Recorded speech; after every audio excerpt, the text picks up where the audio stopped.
Interesting one on the release date. Can we talk about that? Yeah, the Shadow You Drop. come off of a 4-day weekend for many here in the States, of course, Easter Sunday and beyond. But interesting that we didn't drop this Thursday or Friday last week when everybody had a longer holiday. We waited until Tuesday, and it's been the worst kept secret because we've known about it for a while now. But it is out of the secret's out.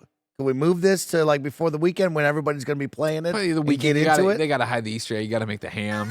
Yeah. The other question is just because I forgot when this came out. Why not save this for the 20th? You're about to hit the 20th anniversary next year, unless they have a busy next year. I mean, my knee jerk would be I think they just want to make money. I think make money. Yes, Let's get going. Course, but Greg. I think with Fallout 3 remake or remastered in the chamber, you probably want to try to time that out around the show when season 2 of that launches, and they're filming that now, right? So that's probably next year, I would think.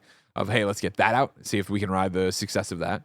Yeah, no, there will be a lot of discussion. You could already see it when we talked about it yesterday, me and Jerica. A lot of people were a little upset about too many games now kind of stepping on the toes of Claire Obscura, Expedition 33. Joshua Mitchell super chats in and says, any worry of this overshadowing Expedition 33, or is both being on Game Pass mean it'll have a chance to shine?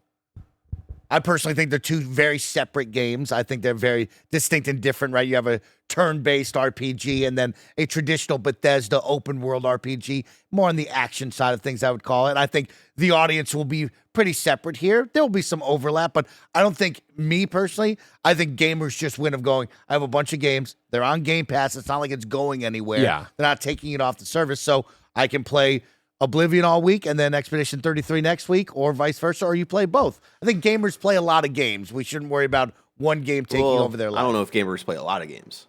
I think people who watch the show play a lot of games.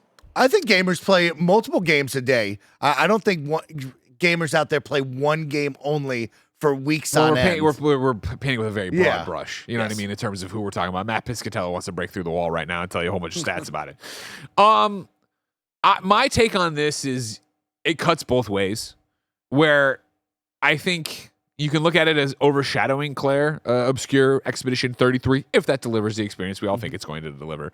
But in the same breath, I do think they're very different. But I'm part of that breath where it's like, I'm not a turn-based guy. I like the demo I did of Expedition 33. I'm excited to see if that'll hook me and keep me going. But now Oblivion goes to the top of the pile because I know I love that kind of game. I know how many people love this game. I'm hoping it connects. I'm hoping I lock in. But it could also be that I jump in, and even though old game is new, but still has old systems, and I'm like, why don't I just go play Starfield, which is always something that happens to me. Why don't I just I had been tinkering a long time ago, going back to Starfield or Skyrim. Then, of course, we're doing the ESO show, which we want to stream when we're done with the 4 episodes. I've gone in and made a character. I've tinkered. I enjoy what I'm playing there. Why don't I go do that? There's a lot that could go wrong on this and send you off of that, right?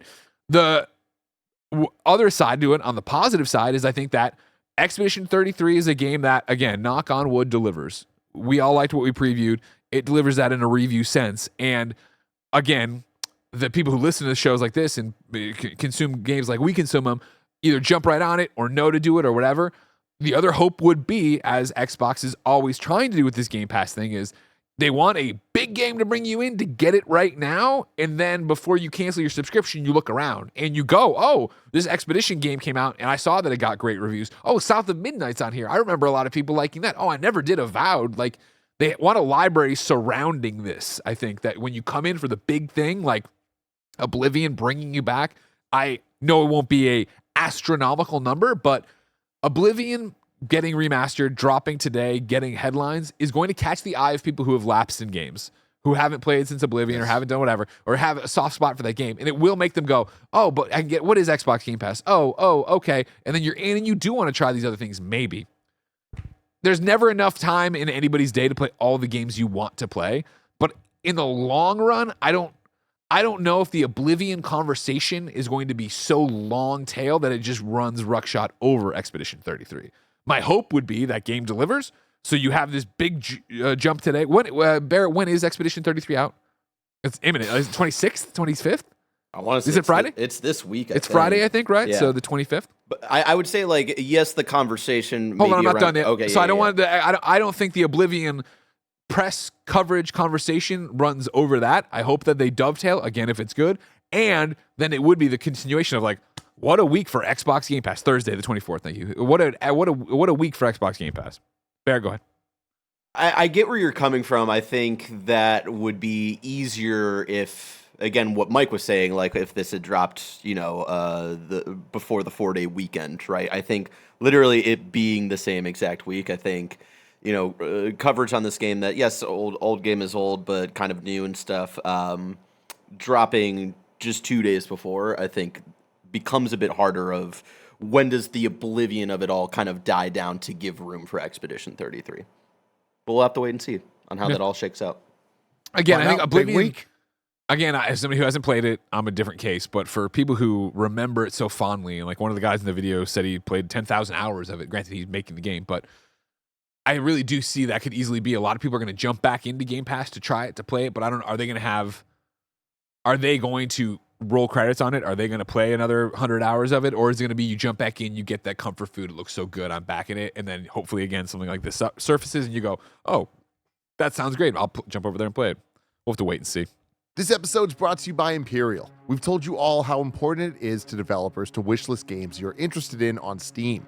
So if this game sounds cool to you, make sure that you wishlist it. In Imperial, you play as a mercenary sent to a distant planet to discover the mysteries of an ancient civilization. Powers unknown lie within the monolith, but those are no mere ruins, as an expedition has already ventured inside with only a few survivors. Why was it built? What powers reside within? Who is at the center of the monolith? All these secrets and more will be uncovered if you are brave enough to take on Imperial. Imperial features a unique blend of RPG systems and skill-based combat across 3 weapon archetypes: the acrobatic glaive, the defensive but devastating mace and shield, and the powerfully ranged cannon. With a deep ability system and extensive customization, every battle is an opportunity to refine and optimize your combat style. Form relationships with each of the few surviving expedition members who all have their own personal quest lines. Whether you choose to help or not can have drastic consequences for them. The monolith is guarded by powerful automatons, each with distinct attack patterns and weaknesses that demand precise execution and strategy to be victorious. Create your mercenary, enter the monolith, learn powerful abilities, defeat the automatons, and uncover the secrets that lie within Imperial. Imperial is available May 8th on PC, Xbox S and X, and PS5, but you can wishlist now. Do it! Wishlist Imperial. This episode's brought to you by Aura Frames. If you haven't called your mom in a while, here is your reminder to do it. But then if you want to go above and beyond, Mother's Day is coming up and I have the perfect gift idea. Aura Frames are incredibly smart and easy to use, allowing you to upload unlimited photos and videos directly from your phone to the frame.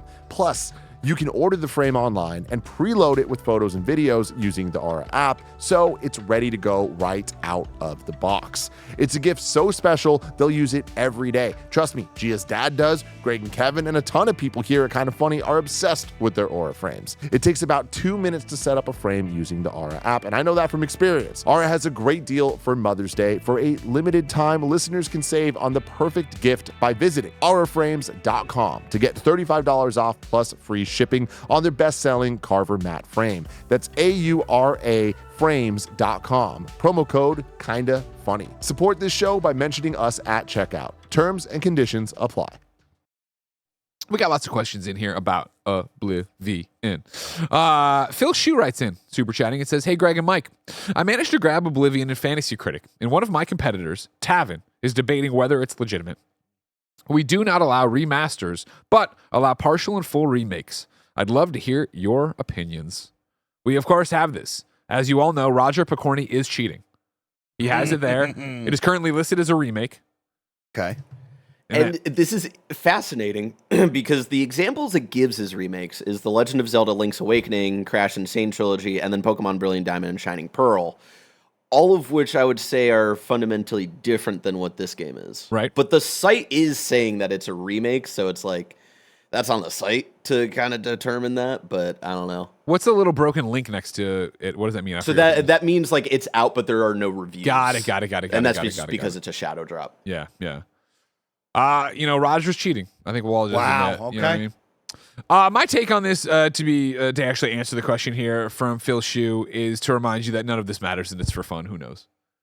Is this site? This site isn't making a massive profit, right? I think they have a Patreon. Yeah, they have a It's a bunch Patreon. of people dealing with the fact that anybody can call their video game anything. Yeah. Everybody, calm down. Keep I your bees in I your took a bonnet. screenshot of this and posted it just because I think it's so funny. Of like the Elder Scrolls 4 Oblivion remastered tags remake. Yeah, exactly. Love that. Are you fired up? Do you care? I think No, it's all not at part all. of the fun. I mean, yeah, of course. I don't want Roger to win, and he's rounding out a really good team right now. But no, this is just fine. well, with again, me. hopefully Expedition 33 is great and just cancels out whatever the could remake be does, fantastic for me. Could be great. yeah. Let's get some other people in here. Printy Dude super chats and says Xbox/Microsoft is having quite the year currently. Not sure they have a game of the year for the year, but impressive nonetheless. Yeah, they're having a very strong start to the year. We talked about this on the Xcast a while back of just Rest in peace. the past couple of years. They were quiet at the first half and then really punched you with a lot of games in the second half, and we wanted it to be spread out and share the love. And they're hitting that right now. They're definitely showing from Indiana Jones that kicked off in December into now, you've been flooded with games to fill out your Game Pass library, and it only continues, right? Doom the Dark Ages comes out next month in May. Yeah. And then beyond that, we go even further with the Summer Game Showcase. We know there's more games coming. We're talking about Outer Worlds 2 rounding out the year. That's 2 from Obsidian in 1 year would be crazy, right? So, yeah, they're hitting you with a lot of games. And as you talked about, right, the big thing about Game Pass is continuing to put more good titles in there to make you not want to unsubscribe. I think there was some months there in the past 2 years where there was moments going, is this worth it? Should I be paying $20, $25 for Game Pass right now when maybe I'm not getting those third-party titles coming in? I'm definitely not getting the first-party titles, and I think they're showing it right now that they can keep that going throughout the year, all 12 months to justify you paying for that, which is great. You say justify you paying for it. Let's talk more about your dollars and cents. Over in the super chats, Colin Berry writes in and says, is the price tag surprising for Oblivion, especially if you can only get it with Game Pass Ultimate, which so far I'm still confused if it's available for PC Game Pass. I don't understand the confusion, and I also, Game Pass Ultimate, is there a difference between Game Pass PC and Game Pass Ultimate? Yeah. Oh, Game it is. Pass- I have Game yeah. Pass Ultimate. It's over on PC. If that helps the conversation. Yes. I don't know if it does. Game Pass Ultimate bundles everything. Game Pass PC is strictly for your PC. So Gotcha, just gotcha. how you where you want to play, what you want to spend on. Chad is saying it is on Game Pass PC vanilla, so there you go. But back to it. $49.99, $59.99 for deluxe. How are you feeling about this price? I think with what you saw there if you watch the 20-minute breakdown, if you are excited about what we're considering, is it a remaster? Well, it looks like it's remake. It's so from the ground up. I think you're getting what you want out of this. For $50, I'm not mad. I think we talk about these remakes and where they stand. Game Pass kind of brings it a different fold into it all of like, well, it's just on Game Pass, and it's easy to say that, but when I get a proper remake like this, or remaster, whatever you want to call it, it gets me excited. And it's a Bethesda title, right? Yeah. If you really want to play Oblivion, you're going to get a lot of hours out of this. It will justify your $50 purchase.